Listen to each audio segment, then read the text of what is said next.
The night I was supposed to get engaged to my girlfriend, she abandoned me to be with her white moonlight, the man she'd always secretly pined for.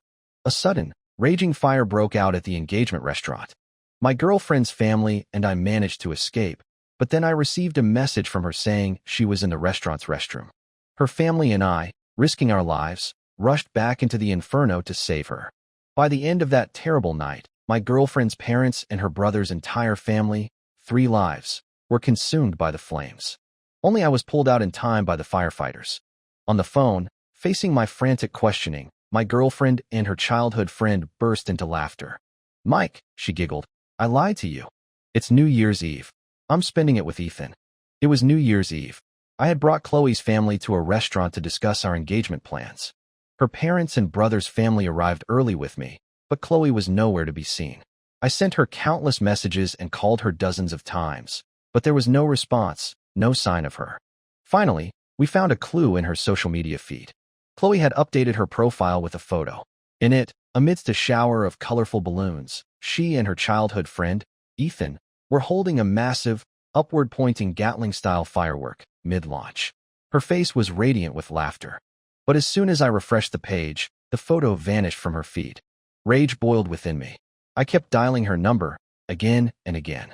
It wasn't until the 80th call that she finally answered. Before I could even speak, Chloe's impatient voice snapped through the line. "Stop calling. Stop nagging. I'm coming, aren't I? Why so many calls?" I clenched my fists, trying to control the anger that threatened to consume me. I spoke in a low, strained voice. "Chloe, where are you?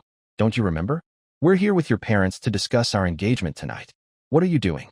Chloe scoffed, her tone utterly dismissive. "Mike, Ethan just got back from England. It's New Year's Eve, and I'm just helping him light a firework. Do you have to control even this little thing?"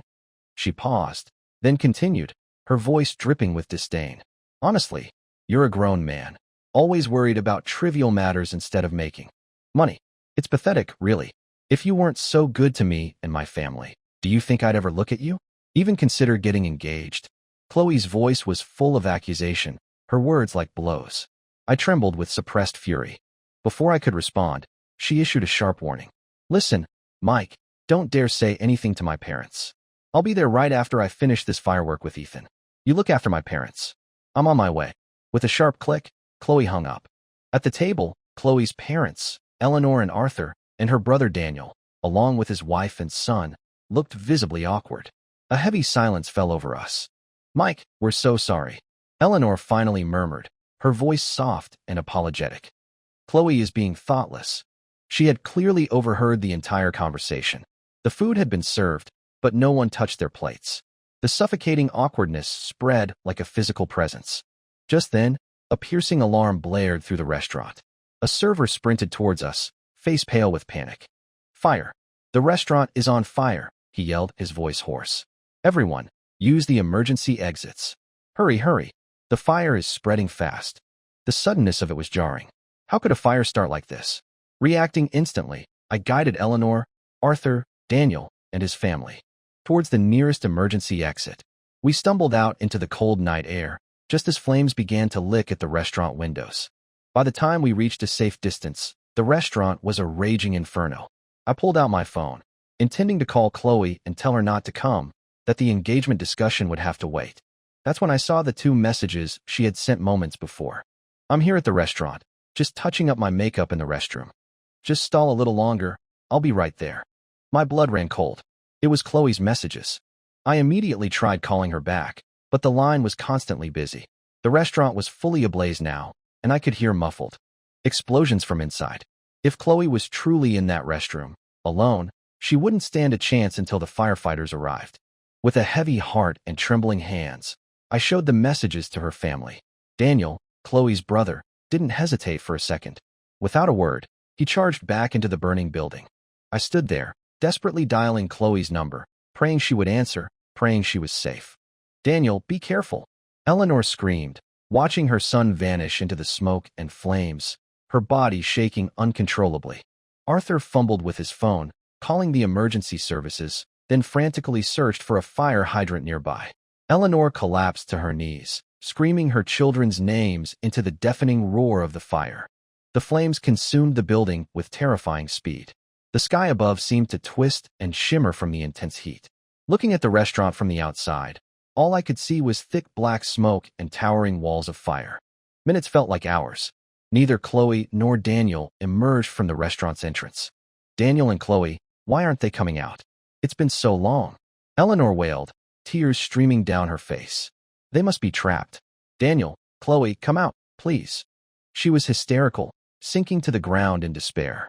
Daniel, meanwhile, had fought his way through the smoke and chaos to the restaurant's restroom area, frantically searching for any sign of his sister.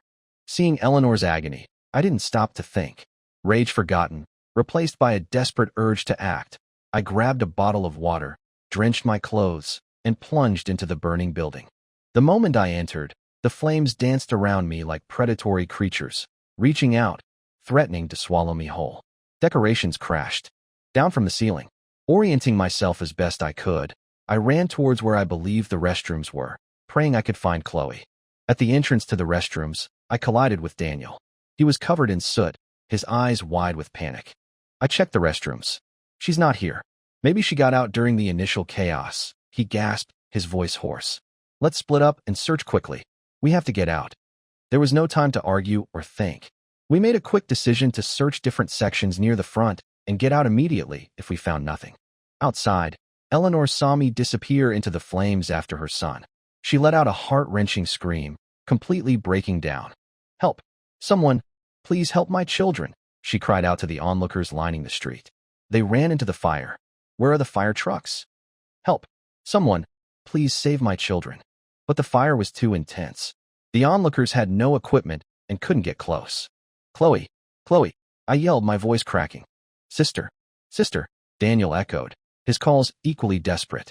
We kept our eyes peeled, trying to avoid the worst of the flames, while shouting Chloe's name. In the roaring inferno, it felt like everything was burning, dissolving into ash, except for our desperate shouts echoing through the heat. Suddenly, a loud crash echoed, followed by a strangled cry. I spun around. Daniel had been struck by a falling section of the ceiling. His lower body was buried under debris. Disaster. Ignoring the danger, I lunged towards Daniel, trying to claw the burning rubble away from him. But he shook his head, his voice raspy. Mike, don't worry about me. Find my sister first, he choked out. I can get myself out. She must be trapped somewhere. I haven't seen her. Go find her. More ceiling panels crashed down. My clothes felt like they were about to ignite. I searched frantically, blindly, but the fire was closing in, surrounding me. Thick smoke choked my lungs and obscured my vision completely. I found nothing. Instead, dizziness overcame me. My body felt heavy, unresponsive. When I looked back towards where Daniel had been, the area was almost completely buried in debris, the intense heat blocking my path. Son! A gut-wrenching scream tore through the air. Arthur, Chloe's father, had charged into the building. He saw his son trapped. The man, over 50 years old, didn't hesitate.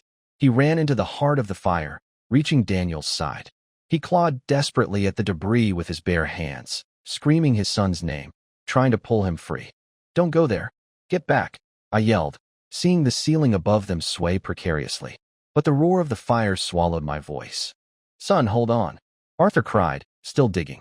Dad's here to save you. He didn't hear me. He kept tearing at the rubble covering Daniel. Boom. A second, massive section of the ceiling collapsed. It fell directly onto them, burying them completely. I knew, with horrifying certainty, that I couldn't save them. The raging fire had engulfed me now. I was struggling to breathe, to stand. In that moment, absolute despair flooded my soul. Summoning a final surge of adrenaline and sheer willpower, I stumbled back towards the restroom area. I huddled in the innermost corner, leaning my head against a wall, trying to shield myself from the heat. Even there, I could still hear Eleanor's raw, grief-stricken screams echoing from outside. Daniel, Chloe, Mike, come out. But I couldn't muster the strength to call back. I had inhaled too much toxic smoke. My body felt heavy, my mind hazy. I cowered in the corner, fighting against the encroaching darkness. A fierce instinct for survival clawed at me. Chloe, I whispered, then louder, where are you? I kept calling her name, but she never appeared. Only her image, radiant and smiling from that damn photo, swam before my eyes. Tears streamed down my soot-streaked face, replaced by an overwhelming wave of regret. If only I hadn't come here tonight. If only I hadn't charged into this fire, trying to save her. Because of Chloe, her parents and brother were gone, and now I was about to join them. Outside, Eleanor, receiving no help from the stunned onlookers, witnessing the relentless fire consuming her family, must have understood. With a final, desperate cry, she charged into the inferno herself. "Don't go in," people shouted, but their cries were useless. I wanted to stop her too, but I was on the verge of collapse, unable to speak, barely able to think. My blood felt like it was boiling in my veins. A massive explosion ripped through the restaurant's kitchen. More structural elements crashed down around me. It felt like the final act, the end for all of us trapped inside. The roaring flames were like a monstrous beast, devouring life, hope, everything. I was terrified, utterly despairing. To save Chloe, I was going to die here, in this fire. I don't know how much time passed. The only sound was the roar of the fire. I thought I saw Eleanor, her face a mask of agony, stumble into the restroom area, only to be instantly swallowed by the flames. I saw her thrashing on the ground, then slowly growing still. Just as I closed my eyes, preparing to embrace the end, I heard new sounds, shouts, movement. And then, through the smoke, figures in red appeared. Firefighters, masked and resolute. In my darkest moment, a strong arm reached for me. A powerful shoulder lifted me, and a fire-resistant blanket was thrown over me. A team of them worked together, pulling me out of the jaws of the fire. "Got one. Hurry." Outside the restaurant, the small plaza was a chaotic scene of emergency services. Fire hoses snaked everywhere. Police cars, fire trucks, ambulances lined the street. I couldn't even move a finger. Medics lifted me onto a stretcher and into an ambulance. That night, Chloe's entire family was gone. Firefighters continued to pour water onto the restaurant, fighting the blaze, while search and rescue teams entered to look for survivors. Lying on the stretcher, my voice raspy and trembling, I managed to speak. "Save them. Hurry." I choked out. "My girlfriend and her family are still inside. 2 people buried by debris in the main hall. Please, I beg you, save them." Tears and snot streamed down my face as I pleaded with the firefighters. One of them knelt beside me, patting my arm gently. "Don't worry," he said calmly. "We will find everyone. No one will be left behind." Disoriented and overwhelmed, I could only repeat my thanks over and over. Slowly, the fire was brought under control. Arthur's and Daniel's bodies were recovered from the rubble. Eleanor's was found later, tragically disfigured by the flames. But there was still no sign of Chloe. "My girlfriend," I rasped, panic seizing me again. "Where is my girlfriend?" My mind felt like it was shattering. I kept asking, demanding, pleading with the firefighters. The search continued, but they found no trace of Chloe. No body, no sign of life. Just as the search teams were preparing for another pass, my phone rang. It was Chloe. I snatched it up, my voice frantic. "Chloe? Is that you? Are you okay? Are you still in the restaurant?" There was a brief silence on the other end. Then, Ethan's distinct, mocking laugh echoed through the phone. "Ha ha. See, I told you the fool would still be waiting for you for the engagement. It's hilarious. Tell me, Chloe, wasn't I right?" Ethan's voice was triumphant, like a victor gloating. Then, the phone was passed to Chloe. Her voice, when she spoke, was laced with contempt. "Mike, you idiot. I lied to you. I'm not coming tonight. It's New Year's Eve. I'm spending it with Ethan." I heard the sound of them teasing and flirting on the other end of the line. I froze, the world spinning. A wave of boundless fury surged through me, washing away the fear and grief, leaving only raw, explosive rage. Ignoring the stunned stares of the medics and bystanders, I roared into the phone. "Chloe, what the hell are you talking about?" Chloe's voice was cool, dismissive. "Mike, are you giving me attitude? What don't you understand? I don't want to come anymore. What I said about being there was a lie too. We can talk about the engagement some other time. I have more important things to do tonight. I'm celebrating New Year's with Ethan." Looking at the covered bodies of Arthur, Eleanor, and Daniel being carried out by the police, my hand trembled as I asked, my voice barely a whisper. "You mean, you weren't at the restaurant at all? You lied about being in the restroom?" My world felt like it was collapsing. The hand holding the phone shook uncontrollably. Yet, Chloe's voice remained calm, almost casual. "Well, I didn't lie about that part. I did go to the restaurant. I even touched up my makeup in the restroom." She paused, and I heard Ethan chuckle in the background. But I suddenly didn't feel like getting engaged tonight, especially with Ethan right there. So I just left. Then, she hung up. A strange calm descended over me. Looking at the bodies of her family on the ground, the searing pain in my heart seemed to vanish, replaced by a cold, hollow emptiness. I called out to the firefighters who were still searching the building. "She's not in there," I said flatly. "My girlfriend isn't in the restaurant." I was mistaken. Hearing me, the search teams paused their efforts for her. The police took me to the station. After I gave my statement, they informed me that they had retrieved surveillance footage from the fire scene.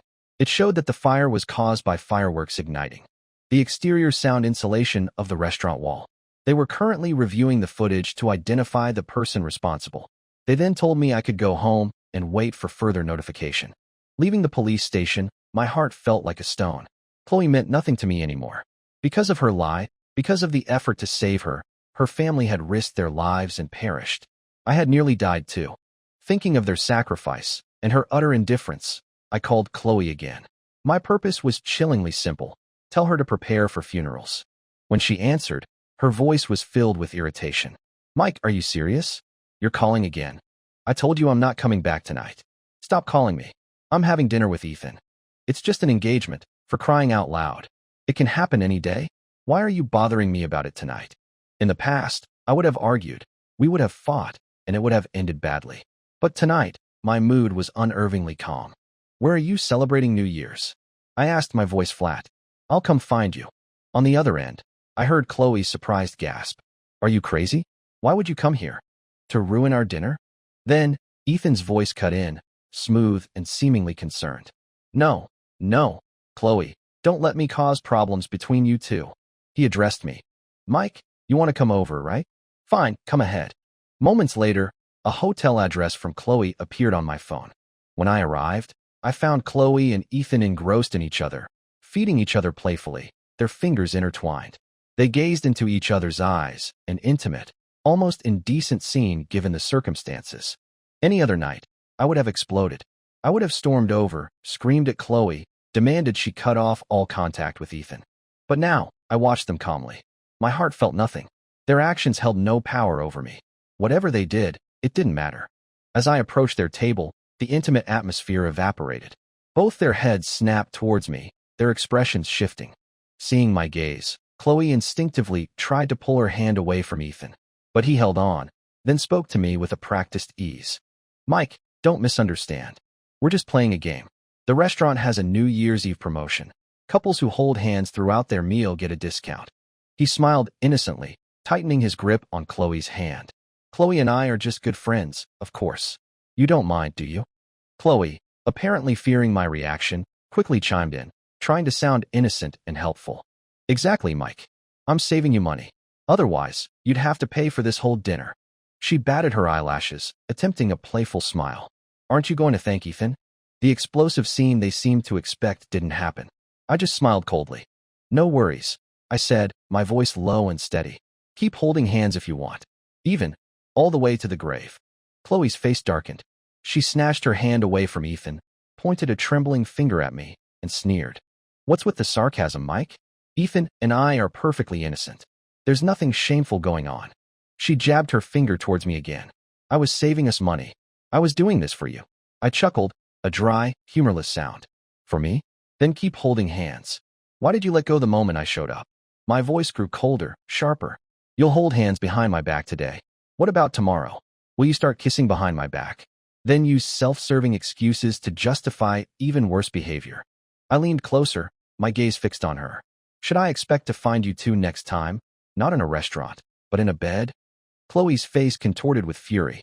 She snatched up a glass of red wine from the table and, without a moment's hesitation, hurled it at me. The wine splashed across my face and soaked my clothes. I didn't flinch, didn't move to block it.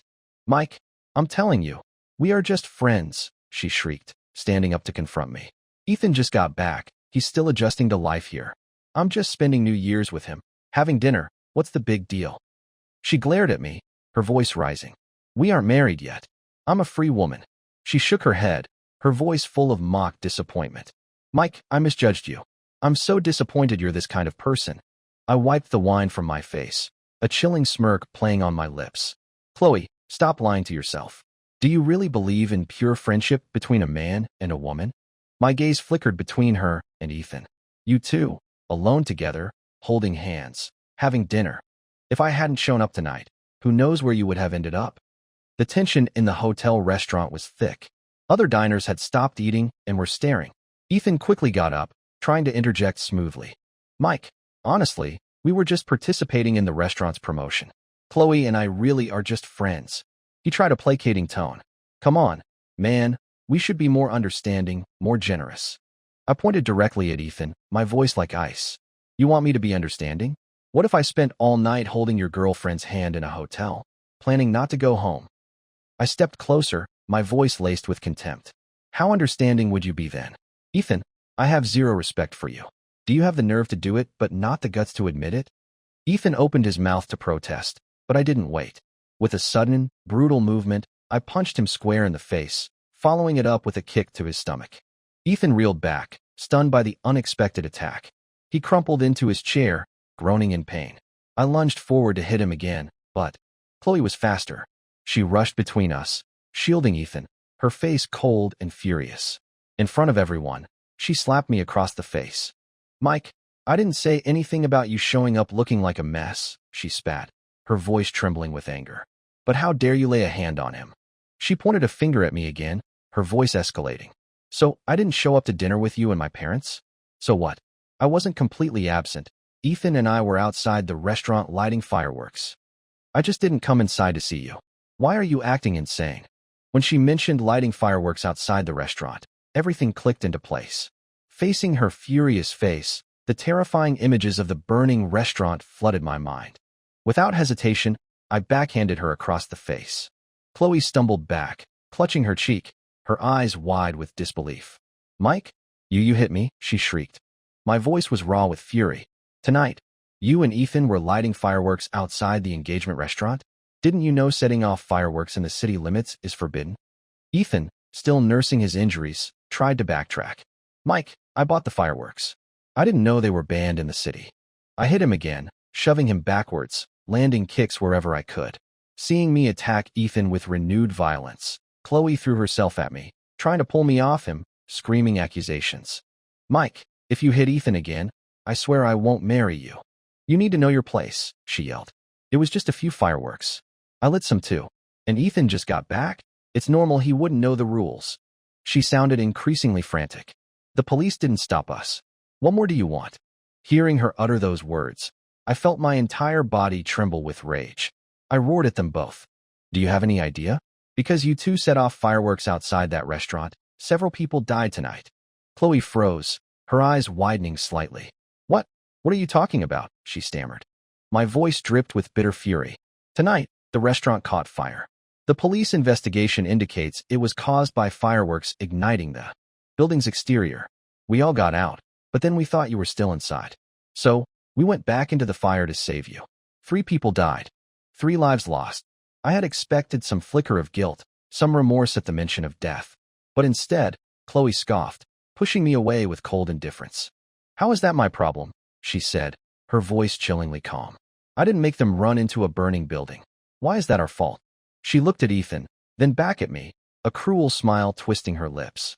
Honestly, they were just interfering busybodies. They deserved what they got. I stared at her, stunned. Those utterly heartless words had come from her mouth. Every syllable was a dagger in my heart. Exactly. Ethan chimed in, rubbing his jaw but echoing her sentiment. Why were they interfering? If they died, they died. It has nothing to do with us. Those were 3 lives. I yelled, my voice raw with pain and disbelief. They died trying to save you. Do their lives mean nothing to you? Chloe looked at me suspiciously. Mike, you're not trying to say I'm responsible, are you? She laughed, a harsh, grating sound. Dream on. You're supposed to be my boyfriend. Why are you taking other people's side? What kind of boyfriend are you? Her eyes narrowed, filled with malice. Honestly, I wish the fire had just burned you to death too tonight. Her words hit me like a physical blow. I trembled, unable to speak, my throat choked with emotion. Earlier tonight, I had nearly died because of her lie. Now, she showed not a hint of remorse, only spite and curses. What Chloe didn't know was the horrific truth. While she was carelessly enjoying New Year's Eve with her white moonlight, her entire family had died trying to save her. Seeing my reaction, Chloe's cruel smile widened. I stand by what I said, she declared, her voice dripping with contempt. Those people who burned to death? They deserved it. Who told them to stick their noses where they didn't belong? She scoffed. Plenty of people set off fireworks on the street. Don't you dare try to pin this on us. No way. She turned, helping Ethan stand, her voice softening with fake concern. Don't worry, Ethan. This has nothing to do with either of us. She shot me a venomous look. We were having such a nice New Year's, and this guy just shows up to be disgusting. It's all Mike's fault. Ethan, leaning on her for support, looked at me with a smug, challenging expression, like a preening rooster. I stood there, cold and detached. Chloe, I said, my voice quiet but carrying a chilling weight. Remember what you just said. I hope you never regret it. She rolled her eyes, completely unimpressed. Regret? Mike, who do you think you are? She waved a hand dismissively. You've made your scene. Now get out of here. She shrugged casually. As for the engagement, we'll talk about it, whenever I feel like it. I shook my head, a bitter smile on my face. Engagement? Don't bother. It's over. We're done. My voice was firm, final. From today on, we are strangers. I never want to see you again. Chloe froze.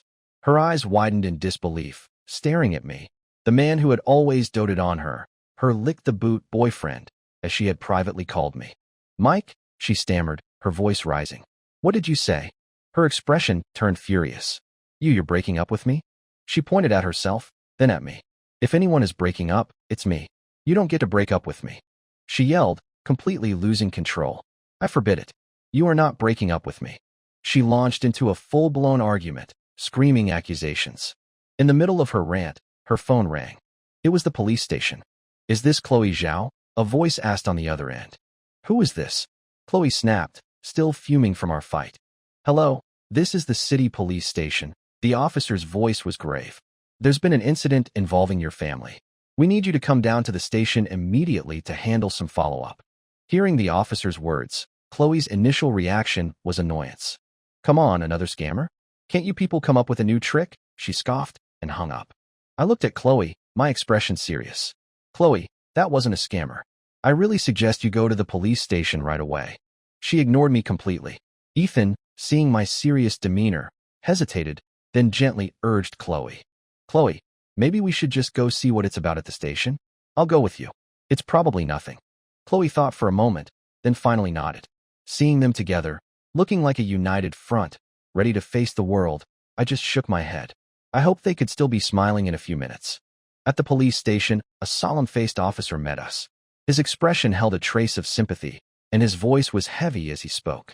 Ms. Zhao, I need you to prepare yourself. Chloe looked puzzled. Officer, prepare myself for what?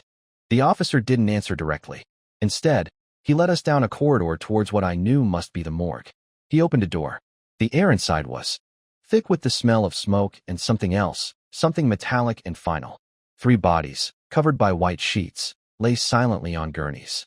Chloe seemed momentarily taken aback by the scene, but quickly regained her dismissive attitude. Are these the 3 unlucky busybodies from tonight? She asked, a hint of sarcasm in her voice.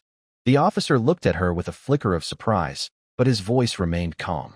Ms. Zhao, your family's bodies are here. You need to arrange their funeral. Chloe was about to say something else, but his words stopped her cold. She froze, her eyes widening in shock. My family. The officer reached out and gently pulled back the sheets. Arthur and Daniel were recognizable, though marred by the fire. But Eleanor's body was tragically burned beyond recognition. Tonight, the only fatalities in the fire were your parents and your brother, the officer explained, his voice soft with professional regret. They believed you were still in the burning building and, without regard for their own safety, rushed back in to search for you. He paused. Unfortunately, Ms. Zhao, please accept our condolences. He continued, his tone becoming more official. We have confirmed the fire was caused by fireworks being set off. We are currently reviewing all surveillance footage to identify those responsible. Ethan, listening intently, had already taken a quiet step back, his face pale. Chloe stared at the bodies, her eyes wide, glazed with disbelief. She stumbled back, pressing herself against the wall, then slowly slid down to the floor. It's not possible, she whispered, her voice trembling. These can't be my family. They were just unlucky people, right? I don't believe it. I don't believe it. Watching the bodies of the family who had shown me kindness, who had died because of their daughter's lie, I felt a wave of sorrow wash over me, but it was strangely distant.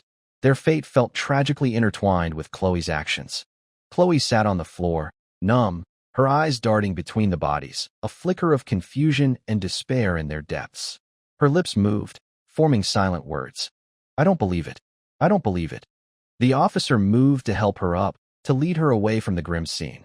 But Chloe suddenly became frantic. She scrambled on her hands and knees towards the gurneys, throwing herself onto her father's body, sobbing hysterically. Dad, Mom, wake up. I didn't know this would happen. She clutched at the burned sheet, her voice choked with grief. If I had known, I would have just come inside and eaten with you. We would have just gone through with the engagement. Her voice rose to a wail. I didn't know it was you who died. How could you leave me alone? She lifted her head, tears and snot streaming down her face. This is all fake. It's a lie. Get up, please. I promise I'll be good. Chloe was trapped in a desperate cycle of denial and self-pity, searching for excuses. Suddenly, she spun around, her eyes bloodshot, fixing on me. She scrambled towards me, stumbling, then grabbed my collar with trembling hands, tears streaming down her face. Mike, was this you? Were you doing this on purpose? You knew it was my parents, but you didn't tell me. She shook me violently. You wanted to see me like this, didn't you? This is your revenge. I stared at her calmly, detached. Chloe, get this straight. When your family was in trouble, when they were in the fire, I called you immediately. My voice was flat, devoid of emotion. But what were you busy doing then? You were busy having dinner with your childhood friend, having a romantic dinner, and telling me to leave you alone. My words hit her. Chloe froze, her grip on my collar loosening slightly. The realization of what she had said earlier that night, the cruel dismissal, dawned on her. Her voice was choked, barely coherent, but she still lashed out, desperately trying to deflect blame. You did this on purpose. You wanted revenge because I didn't come to the engagement dinner. She shrieked, her accusations growing wilder. So you took advantage of the fire. You killed my parents and my brother. She lunged at me, her eyes blazing with madness. Mike, you animal. I'll make you pay. Chloe tried to twist the narrative, to pin the blame on me. I slapped her hand away from my collar, my gaze unwavering. I twisted the knife in her heart. Chloe, they died right in front of me. Your brother and I went into the fire trying to find you. My voice was steady, recounting the horror. But we couldn't find you. Then, the ceiling collapsed, burying your brother alive. After that, your father and mother went in after you and him, and they died trying to save you both. My voice rose, filled with cold, hard truth. Do you know how terrifying it is to be surrounded by raging fire? And you, their daughter, were outside lighting fireworks with your childhood friend, your lover. My voice wasn't particularly loud, but the content was enough to make the police officer nearby turn his head. He caught the crucial piece of information. Chloe and her friend had been lighting fireworks outside the restaurant. Ms. Zhao, please cooperate with us, the officer said, stepping forward. And Mr. Chin, too. We need you both to come in and make a statement. He stopped Ethan, who was edging towards the door. Let's talk about when and where you were setting off fireworks tonight. The officer led them both towards an interrogation room. The interview didn't last long. The police had retrieved and reviewed surveillance video from the area around the restaurant. It clearly showed Chloe and Ethan together, setting off the fireworks. The footage was undeniable. Ethan couldn't deny it. The next time I saw Chloe was in a mental hospital, facing the horrifying truth that she had been directly responsible for the deaths of her entire family. Chloe seemed to break. Hating herself, she confessed everything, detailing her whereabouts and actions that night. Chloe and Ethan were both charged and convicted of crimes related to the fire, specifically reckless endangerment leading to death, or a similar charge akin to manslaughter, given the context. They were sentenced to 8 years in prison. However, Chloe suffered several breakdowns in prison. Her mental state deteriorated, fluctuating between moments of clarity and periods of confusion. She constantly claimed people were trying to harm her. Eventually, she was transferred to a mental institution. As for me, since I had no criminal motive and had nearly died myself in the fire, I was cleared of any involvement in the family's deaths after the investigation concluded. I was released. When the disheveled, seemingly unstable Chloe saw me standing in her room in the mental hospital, her eyes cleared momentarily. Tears welled up and spilled down her cheeks. Mike, she whispered, her voice trembling. I'm so sorry. It was all my fault. She reached out a hand, hesitant. Please, wait for me. I'll get better. Her voice was pleading, desperate. Now I'm all alone. Please don't leave me too. I know I was wrong. She choked back a sob. I missed you, Mike.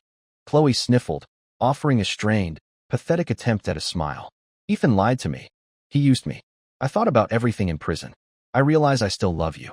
She leaned forward, her hand resting on the side rail of the bed, trembling. I'll give you everything from my parents' estate. Just help me bury them. She pulled her hand back, unable to reach me. I can't do it myself, not like this. Mike, she said, her voice raspy. I'll give you power of attorney. Go sell my parents' house. Take the money from their bank accounts. Bury them properly, and you can keep the rest. Seeing her so broken, so desperate, a flicker of something akin to pity stirred within me, quickly extinguished. Chloe, I said, my voice quiet but firm. We can never be together again. But I added, don't worry. I will make sure your parents and brother are buried properly. I looked at her one last time, then turned and left the room. I handled the sale of the Zhao family property. I personally arranged and attended the funerals of Chloe's parents and brother. Regardless of Chloe's actions, her family had treated me well, and they deserved a proper burial. After settling the estate, a significant amount of money remained. I found a company specializing in mental health evaluations and treatment, entrusting them with the funds to assess and provide care for Chloe. After doing everything I could, I left the city. As for Chloe and Ethan, their fates after that held no more relevance for me. The law had judged them. 10 years later, at a chance gathering with some old acquaintances, I heard their final story. Ethan, after being released from prison, reportedly settled down with his family's help, living a quiet life, though apparently still pursuing younger women occasionally.